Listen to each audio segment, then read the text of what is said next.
I just want you to turn to Exodus chapter 33, 33ஆம் அதிகாரத்தை நீங்க திருப்பிக் கொள்ளும்படியாக உங்களை அன்போடு கேட்டுக்கொள்ளுகிறேன். இந்த இடத்துல பாத்தீங்கன்னா ஹல்லேலூயா, மோசஸ் ஒரு பெரிய God, because of the sin of Israel, when Moses was 40 நாட்கள் அந்த மலை மேல இருக்கும்போது, he was having an encounter with God.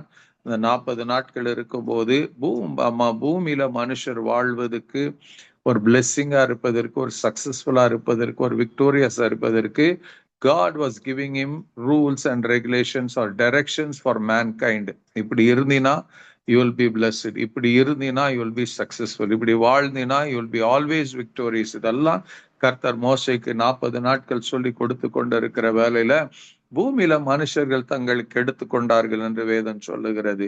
Because Moses was absent for 40 days, பூமியில இருக்கிற மனுஷர்கள் they thought otherwise, உயிரோட இருக்கிறானா இல்லையா நினைச்சு, they just wanted someone to lead them, so they asked, ஒரு கடவுளை கேட்குறாங்க. அண்ட் த்ரூ ஏரோன நகைகளை வாங்கி நெருப்புல போட்டு ஒரு கன்று குட்டியை உண்டு பண்ணி இதுதான் உங்களை முன்னடத்தும் தெய்வங்கள்னு சொல்லும் போது, ஸோ காட் saw that.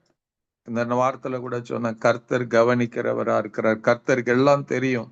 மோசே கிட்ட சொல்றாரு, உன் ஜனங்க கெடுத்து கொண்டாங்க, இமிடியேட்லி கீழே போன்னு சொல்லும் போது Moses comes down, I founds, he gets angry. So அந்த நாள்ல கிட்டத்தட்ட 3000 பேர் கொல்லப்படுகிறாங்க. அண்ட் காட் சேஸ், நான் உங்களோட வரப்போறது இல்ல, இட்ஸ் ஓவர்.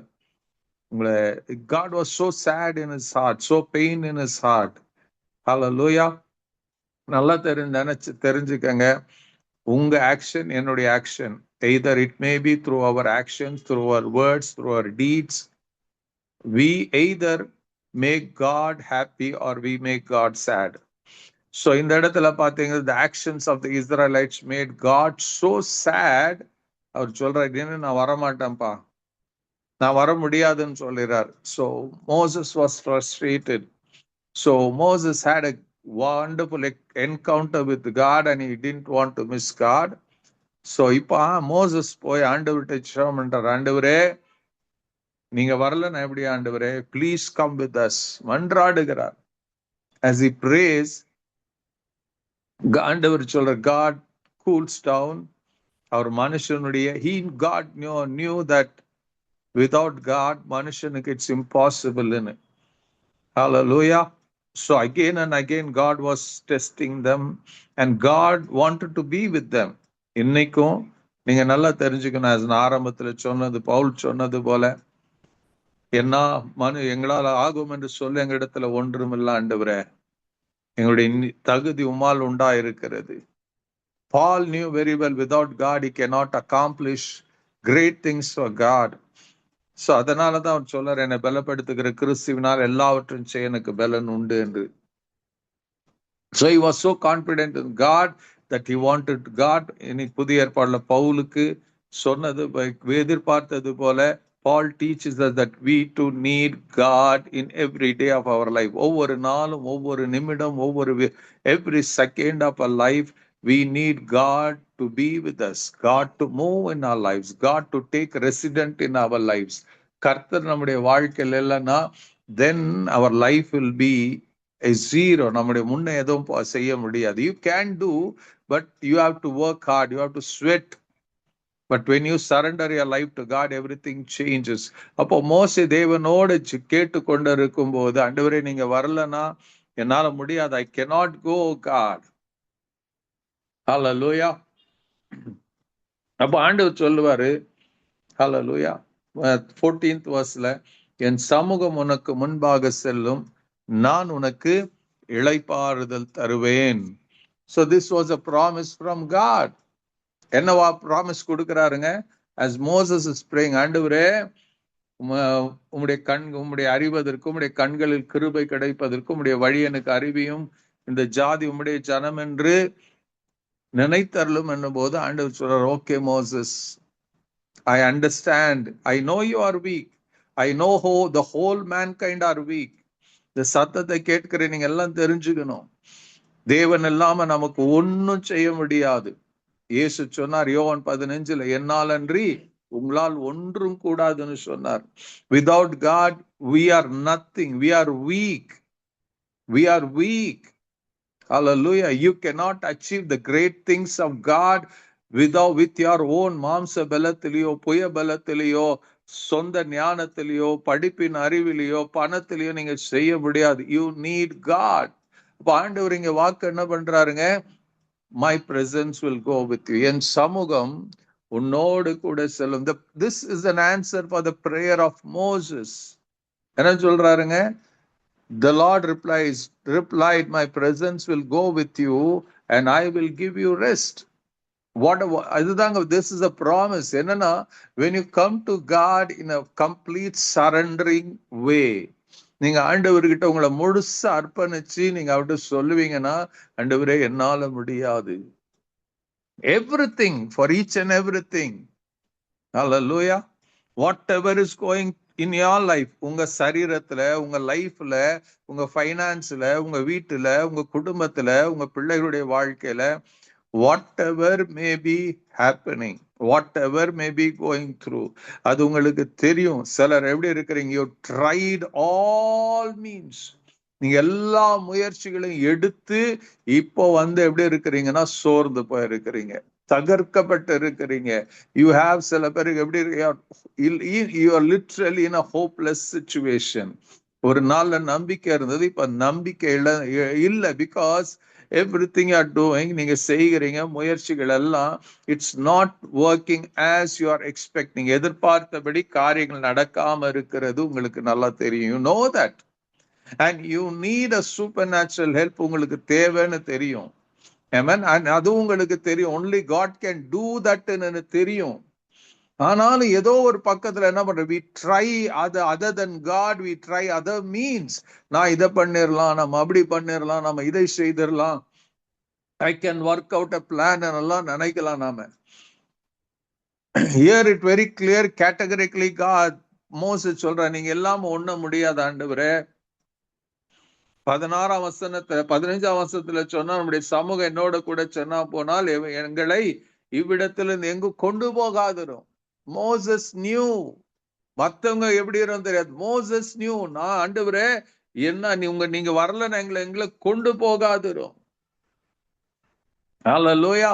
நீங்க எங்களோட வந்தாதானே the people around this country, around the traveling, நாங்க கடந்து போகிற வழியில நீங்க கூட வந்தாதானே ஜனங்களுக்கு தெரியும் we are special people ன்னு. அப்ப நல்லா தெரியுங்க, God doesn't walk with you, doesn't go with you. Hallelujah. ஆண்டவர் சொன்னார், you are a peculiar people, my chosen generation. ஆண்டவர் சொல்லி எப்ப தெரியுங்க? when will the world recognize? when God is with you, when his presence is with you. So God promises here, in spite of so many இஸ்ரவேல் மக்களுடைய எல்லா தவறான காரியத்தில் நடுவுல, God promises, என் சமூகம் உனக்கு முன்பாக செல்லும், நான் உனக்கு இளைப்பாறுதல் தருவேன். The Lord promised, my presence will go with you and I will give you rest. Hallelujah. How did it happen? It's a simple, deep-hearted prayer by Moses to God. உண்மையான ஒரு ஜெபம். It was not a lip talking.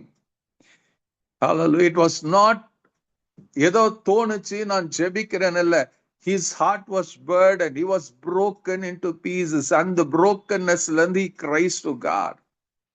So even tonight, hallelujah, when you come to a point, நீங்க அந்த ஒரு இடத்துக்கு வந்து ஒன்னும் முடியாதுன்னு நினைக்கும் போது, அந்த இடத்துல தான் your heart will earn to pray to God, cry to God.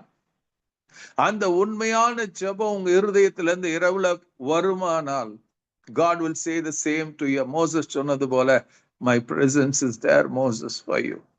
I will give you rest. எதுல இருந்துங்க? From all your burdens I will give you rest.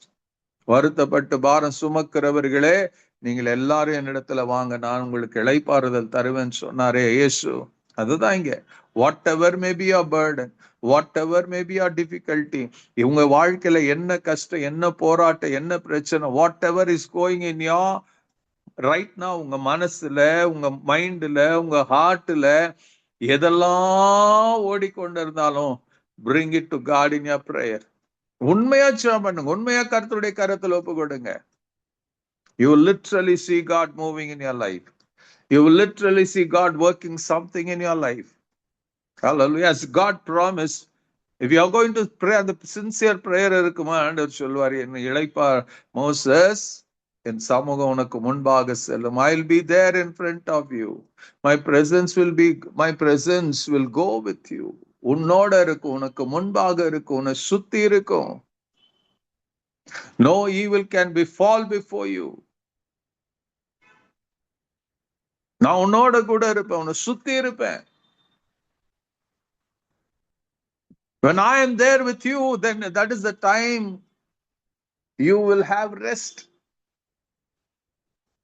இன்னைக்கு அநேக நேரத்துல நம்ம சில பிரச்சனைகள் வரும்போது எத்தனை நம்ம அங்கலாய்க்கிறோம். we get நம்முடைய பிபி ரைஸ் ஆகுது, நம்ம we keep thinking, we get frustration, நமக்கு நிறைய questions வருது. what to do, where to do, நான் என்ன பண்றது, எங்க போறது, எதை செய்யறது, யாரை பார்க்கறது, இப்படி எண்ணங்கள் வந்து நம்ம அலைக்கலைக்கும்.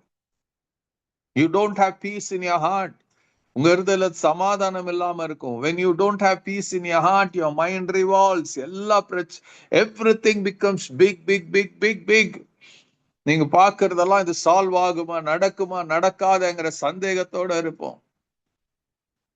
அப்படியாப்பட்ட இடத்துல ஆண்டவர் சொல்றாரு, when you pray to God, உண்மையா நீங்க ஜெபம் பண்ணுவீங்கன்னா, உண்மையா உங்க பிரச்சனைகளை, as it says in Philippians 4:6 and 7, நீங்க உண்மையா அவர்கிட்ட ஜெபம் பண்ணுவீங்கன்னா, உண்மையா அவரிடத்துல உங்க பிரச்சனைகளை கொண்டு வருவீங்கன்னா, உண்மையா, if you are going to do it in sincerity, சின்சியரா நீங்க ஜெபிப்பீங்கன்னா,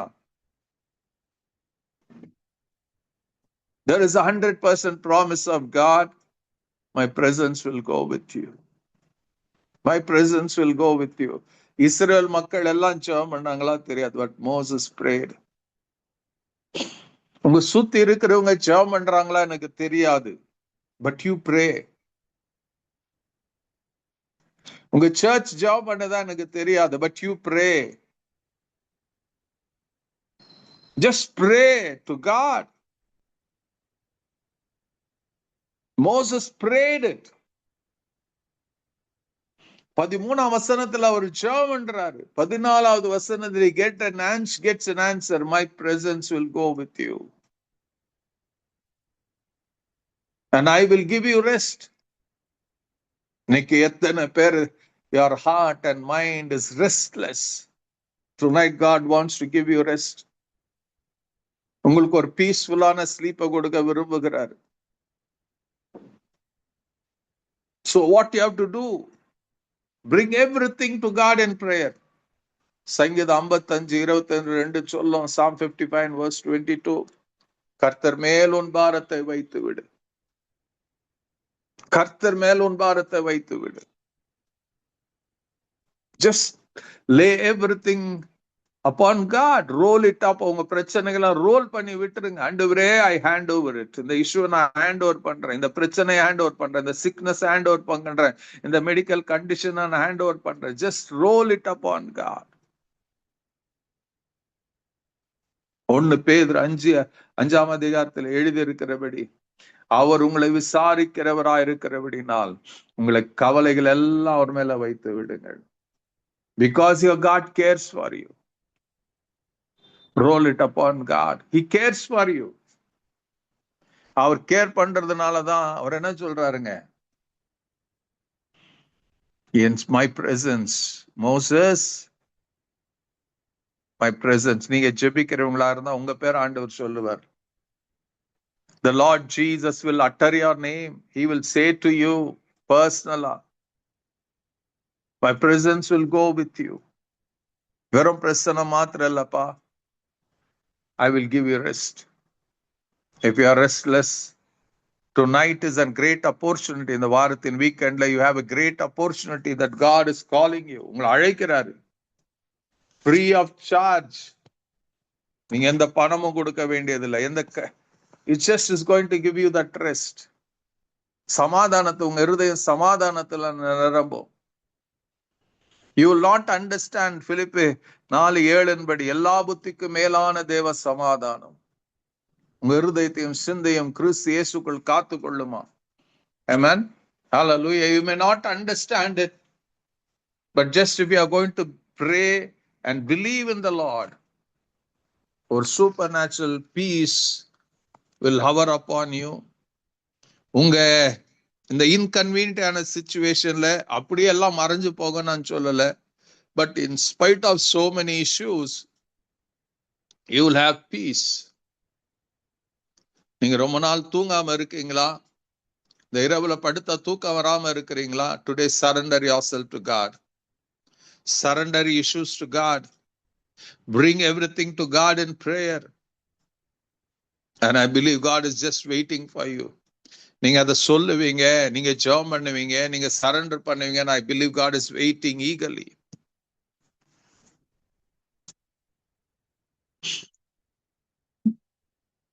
Hallelujah.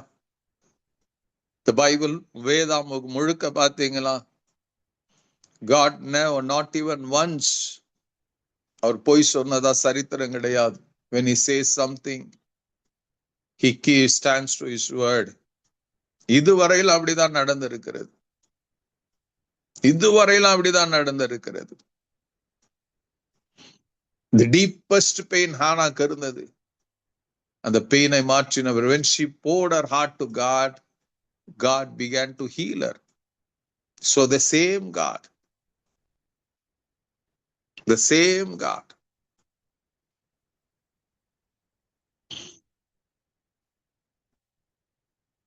is still there, seated on the throne. உங்களுக்கு ஒரு அற்புதம் செய்ய அவர் விருப்பம் உள்ளவரா இருக்கிறார். Will you raise your voice? Will you open your heart? உங்க இருதயத்தை திறந்து தேவனுடைய சமூகத்துல ஜெபிப்பீங்களா? God will surely work something in your life. உங்க வாழ்க்கையில அவர் ஏதோ ஒரு அற்புதத்தை செய்வார். May God bless you. God be with you.